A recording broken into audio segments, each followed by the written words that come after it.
Okay, Don, if I see a B-17, an A-10, an F-4, an O-2, a T-33, where are we? Bingo parlor? Here's another hint. Oh. Find out where today on Indiana Outdoors. Thinking about it?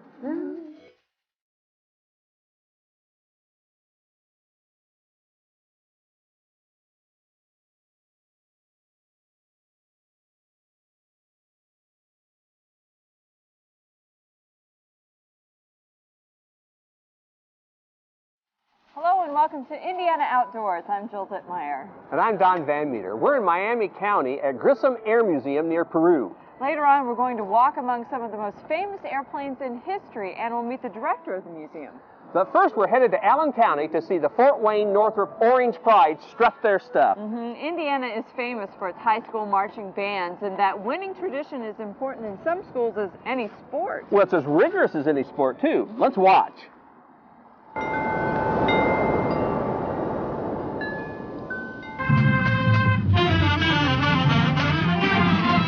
I think Indiana has the hottest marching band state in the nation. There are more great marching bands in Indiana than any state in this country.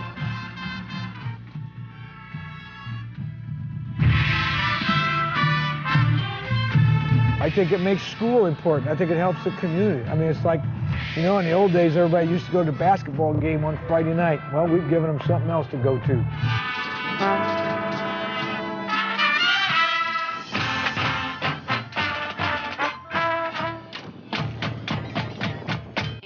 Chance to go see something that's wholly positive and can only have good effects. My name is Barry Ashton. I'm the band director of Northrop High School, the Big Orange Pride. We rehearse every day after school, every single day. This was almost without exception.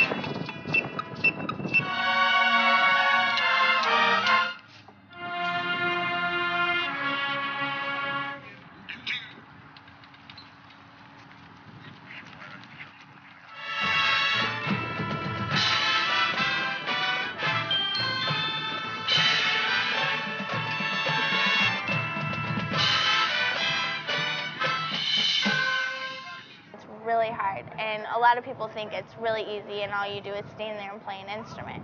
Personally, it's the hardest thing that I've ever done in my whole entire life. There's so many skills that you can learn from it. You learn leadership and how to get along with people, and it's a great experience. Students get to know themselves better, and then they get to know their friends and their classmates better, and it makes them bond more. For me, marching band is a good chance to meet a lot of people. Having 3 months before coming in your freshman year, you get to meet lots of people, and it gives you an opportunity to know so many more people, and it's a lot of fun. Marching band is a huge time commitment. We start all the way back in June. We have 3 weeks and a parade, and then we have 3 weeks off, and then we go from August until middle of November. It's an immense time commitment. You spend more time at school than you do at your own house. But once you start competing, you get hooked, and all the adrenaline gets,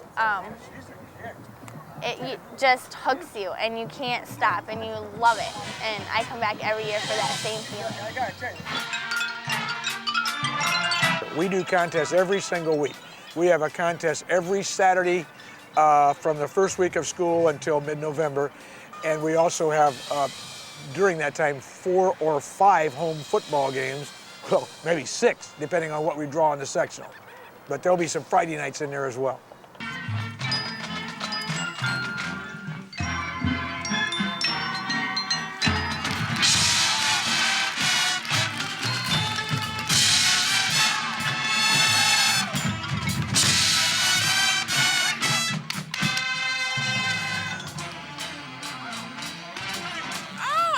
Wonderful. I thought all 4 of the Class A's were just great bands.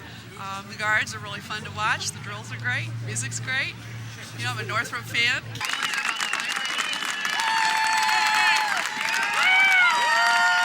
It gives normal people a way to experience different kinds of music.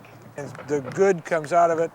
Probably has nothing to do with music and marching. It probably has to do with what it does to their lives.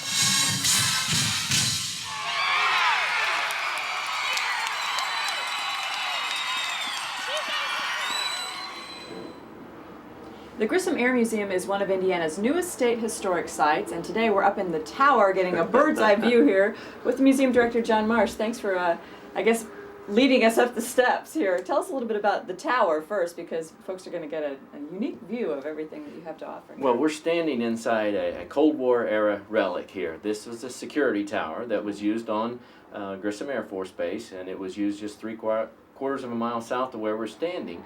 And they used to have planes on alert, fueled up, ready to take off at a moment's notice, and the crews were standing by and they could get them all in the air in a matter of minutes. And then the security personnel were up in this tower with their machine guns and their lights, making sure nothing happened to those planes. So last spring we moved this tower over here, and people can get a bird's eye view of our historic aircraft and also look down the base runway. That's right, they can climb the tower and take a look around, but plenty of other things too. Yeah, you might tell us what the Grissom Air Force Base, when it was here, what was its major function? Yeah. Well, it's gone through several different changes. It started out in World War II as a Navy base, Bunker Hill Naval Air Station. However, nobody called it that. Everybody just referred to it as USS Cornfield. Had a Navy base in the middle of the cornfields of Indiana. And they had bombers here. The Air Force had bombers here then in the 50s and 60s. And now it's a tanker base. They have the aerial refueling planes that fly all over the world, and you don't hear as much about those aircraft, but boy, they're essential to the mission. Yeah, during the Gulf War, a lot of people probably remember seeing them and how it's a really unique way that they refuel the planes. And that. Yeah, flying gas station. You know, we tell the school tour kids, have you ever seen a flying gas station? That's what these are, and they do it at 400, 500 miles an hour. And the name was changed from Bunker Hill to Grissom Air Force Base? Yes, named after Gus Grissom from Indiana, and so now it's a Grissom Air Reserve Base. Now, we are in the tower, but the museum is actually on the ground, and you have all kinds of wonderful things. It's really a well-kept secret for me, I guess, being a Hoosier my whole life, and just literally growing up down the street in Logansport. I've never been to the museum, but it's fascinating. Well, thank you. Well, we'll try to spread the word here. We've got 20 historic aircraft on display outside, and they range from World War II up to the modern day aircraft. So people can see a legendary B-17 from World War II all the way up to an A-10 Warthog, the tank killer that they used so effectively in the Gulf War and are using today. We've got a B-58 Hustler, which in the 1960s was the fastest and highest flying plane in the world, went over Mach 2, and there's only 8 of those left anywhere in the world. We got one here. Let's go down and take a closer look at these planes. It's not just every day a person can get this close to such historical aircraft. So is this the B-58 Hustler you're talking about? This is it.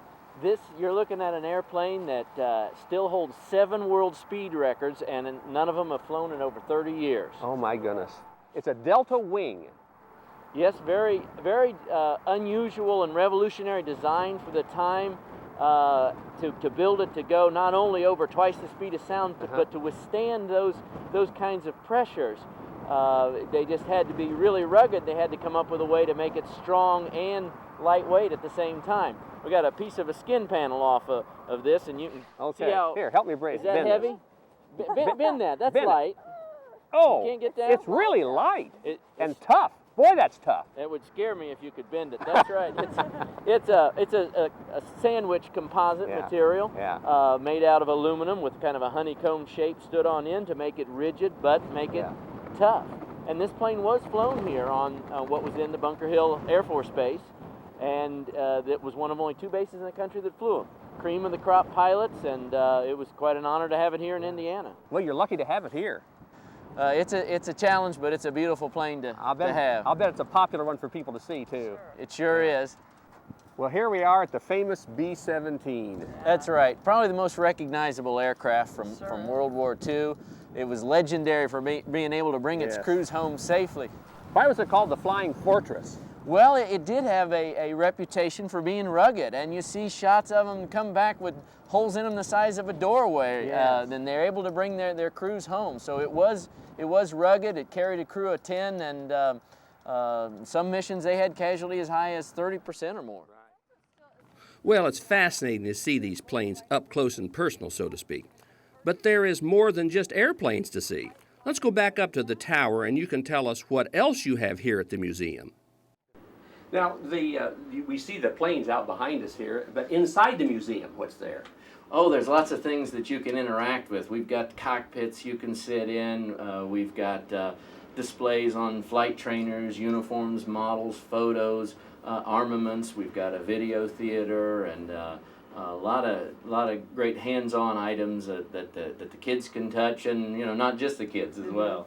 It looks like the price is right too. Yeah. It's everybody's favorite price. Yeah, it's free. It's free. Yeah. Now, are you continually adding to the museum as well? We sure are. We've added 6 aircraft just in the last few years, and added displays and exhibits inside, and some other things to the facility. So it's something that we hope will continue to grow, and visitation has been climbing, and that's great. They had nearly 100,000 people stop by last year, so that's wonderful. And looking at the guest book, it looks like your visitors come from different places. They really do. Aviation is one of those things that just has an appeal across a broad spectrum.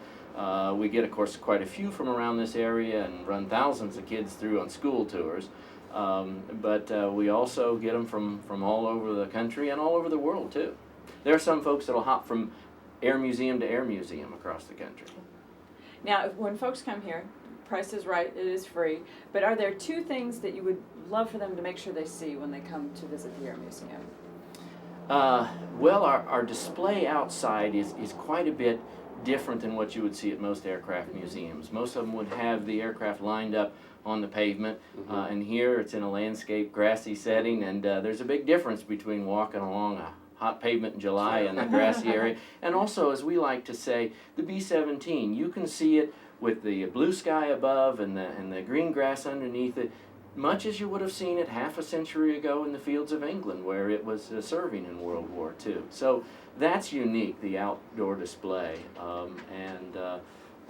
And this tower, I have to admit, too. I mean, this is pretty neat, and we're hoping to see a couple of planes fly by here, so you might be lucky enough to see that when you're here, too. And if nothing else, a great panoramic view of fall. Yes. The fall colors would be beautiful in the fall, and in the spring you can see all the way. And in down mentioning the tower, kids can come up here with their folks, can't they? Sure can. They can walk up here. Sure can. You get a view of our planes, you get a view of the base runway, and like she said, when the planes come right by, it's almost like you can shake the pilot's hand. It gets your attention. Yeah, that's right. The Grissom Air Museum, named after Gus Grissom, the famous Apollo astronaut, and we're happy to be here today, and thanks for spending some time with us, John. It's great to have you. Thanks for having us. Mm-hmm. I'm not afraid of heights. I'm not afraid of heights, Don. Come on, it's a long way down. I give you a 50% chance of making it this time. Great Einstein. Thanks. Some of the stories that we do on Indiana Outdoors highlights agribusiness and industry. And our next story features a product we really only think about one time a year. That's Christmas trees. The crew went to a Christmas tree farm in Danville to see firsthand the holiday tradition that we may take for granted. I'm never taking the ground for granted Come again, on. Don. You don't have too far to go. Okay, good.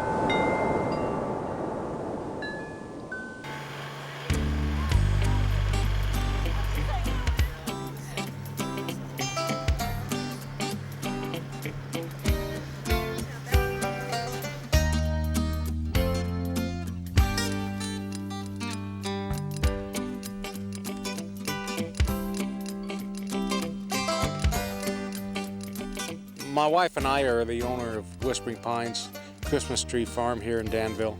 We started planting trees in 1983.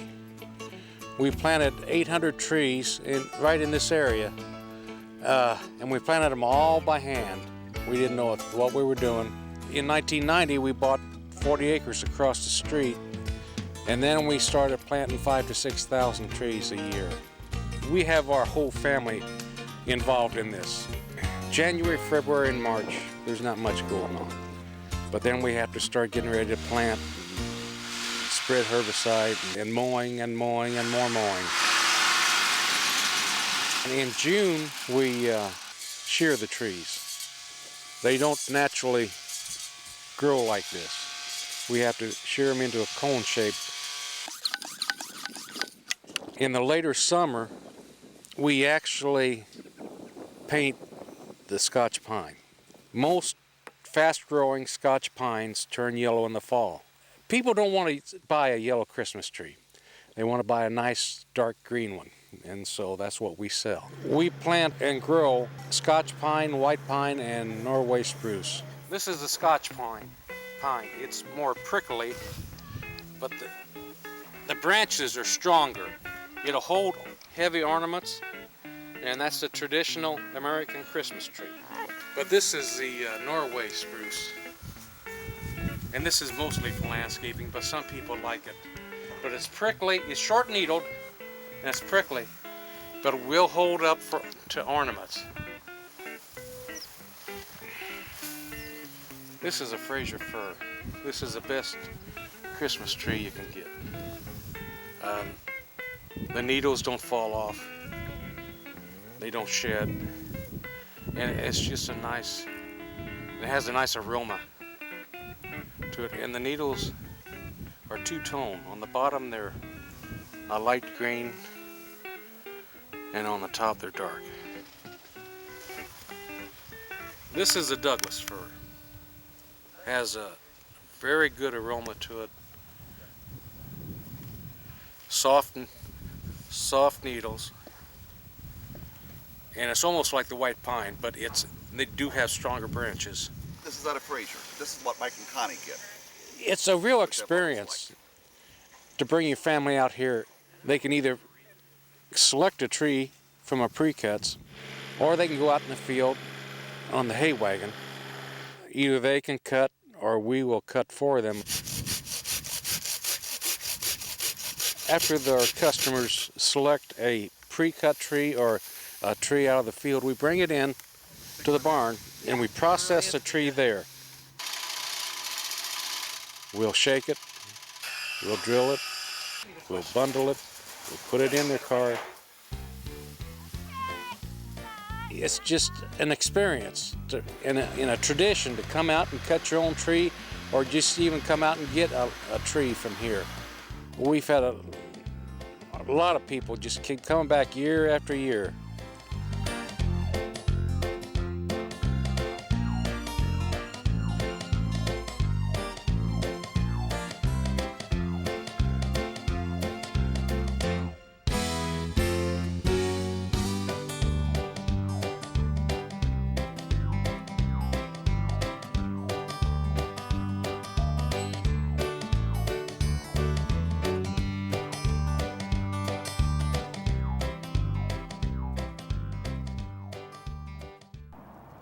You know, putting these out-of-service aircraft on display for the public is a really good example of recycling, and that's the subject of our next story. Yes, Ball State University recycles in many different ways, but the two that we're going to see today involve making mulch out of wood products and grinding up old sidewalks.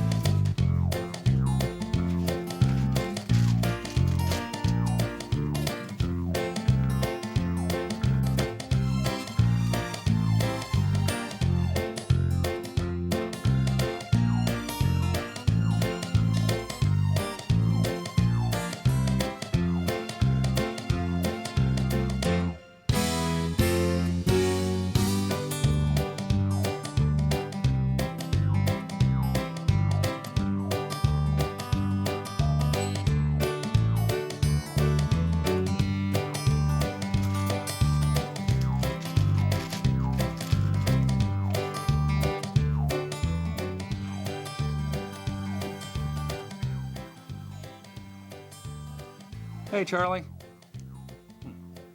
Looks like Charlie's on his lunch break. Wonder how Charlie knows what to recycle. Hi, my name's Mike Plant. I'm Superintendent of Landscape Services, and I'm also responsible for the recycling program on campus.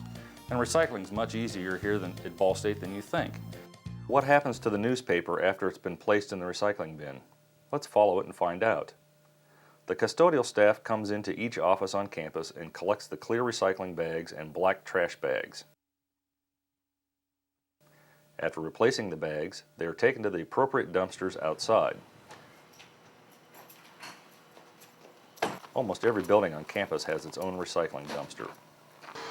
Each morning, the recycling truck from Republic Services comes around campus and collects the contents of each dumpster. Once the truck is full, the load is taken to a transfer station in Anderson. What is a transfer station? Just what it sounds like. The recyclable items are delivered to this transfer station, and after a few loads, these recyclables are transferred onto a larger truck, which will make the drive to one of several recycling plants. Looks like our newspaper is going there today. Here the recyclables are initially delivered to this area of the plant, where a loader pushes the larger pile towards a conveyor belt. The commingled items travel up this conveyor belt to the separation area. Here, plant workers separate the paper and cardboard material from the rest of the line. Oh, there goes our newspaper. The other items are separated in unique ways too. The conveyor belt is shaken very hard to eliminate smaller pieces of glass. These pieces of glass fall onto a smaller conveyor belt and make a pile of broken glass below. The metal items are pulled away from the conveyor by a large magnet. Once past the magnet, they are released and fall into this bin. Leftover plastic and some glass items which miss the shaker are hand sorted on the conveyor and collected into another bin at the end of the line. Now let's go find our newspaper. There it is. The paper items fall into these bins below the conveyor system. Once this bin is full, it's removed from the line and emptied into a pile of paper waste. This pile of paper waste is then collected and carried over to a larger conveyor belt that is connected to the baler. A baler compacts the paper into large bales to make it easier for transportation to the paper mill. Once a bale has been put together, it is moved from the line, weighed, and stored with the other paper bales until it is ready to be shipped to the paper mill.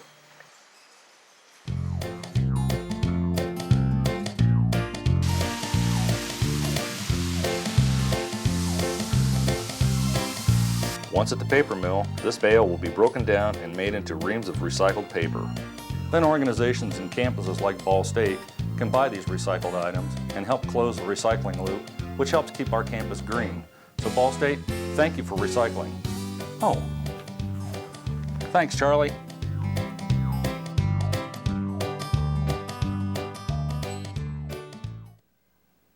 Well, we're inside now, and we're about to spoil a best-kept secret about a waterfall in western Indiana. Near the small city of Williamsport in Warren County is the state's highest waterfall, and it's nearly 90 feet. Now, sometimes of the year there's not much water to fall, but the drop is longer than any other waterfall in the state. And the people of Williamsport love their waterfall, some enough to paint it.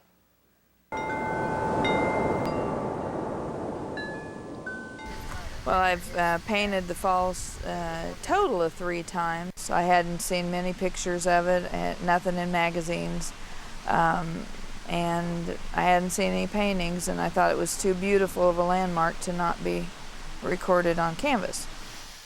My name's Lisa Kinderman, and I grew up in Williamsport. Well, I remember the water coming off the falls a lot. I remember if you were downtown, and if it had been raining and if the waters were high, you could hear the falls all the way downtown. Anyone I've ever mentioned it to, I say I'm from Williamsport, Indiana, and it has the highest falls in Indiana. They always think Clifty Falls is Clifty Falls is the biggest falls. It's not the highest falls. The height of the falls is approximately 91 feet, and the width is approximately 60 feet. In very wet periods, I've seen after heavy rains, water going over the entire 60 feet width of the falls, and it's a very impressive sight whenever that happens. Williamsport is located in Warren County, Indiana. We're about 30 miles west of Lafayette and about 60 miles north of Terre Haute. The falls is a focal point of the town, obviously. People like to go down to the observation area after a heavy rain to see quite a bit of water going over the falls.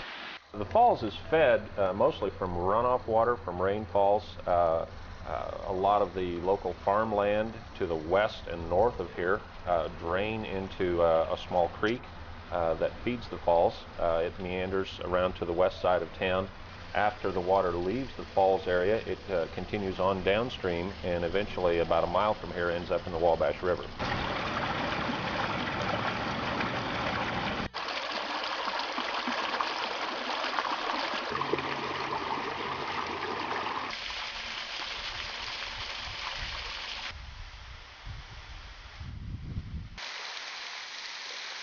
The problem that we have is that it's not a reliable water supply.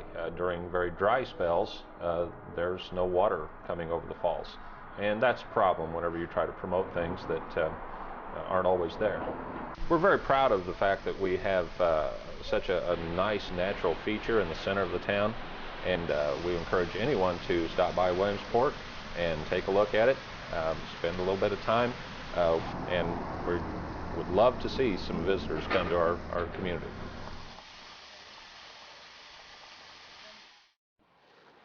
Well, that's it for our show today from Grissom Air Museum. We've enjoyed walking around and looking at the planes and learning more about our country's air power. We hope you'll pay a visit to Grissom soon and visit the other locations that we've featured on today's show. We'll see you next time on Indiana Outdoors. All right, Top Gun, fly us out of here. Here Let's we go. Where's my seatbelt? You don't need a seatbelt. You're Yes, flying I with do. me.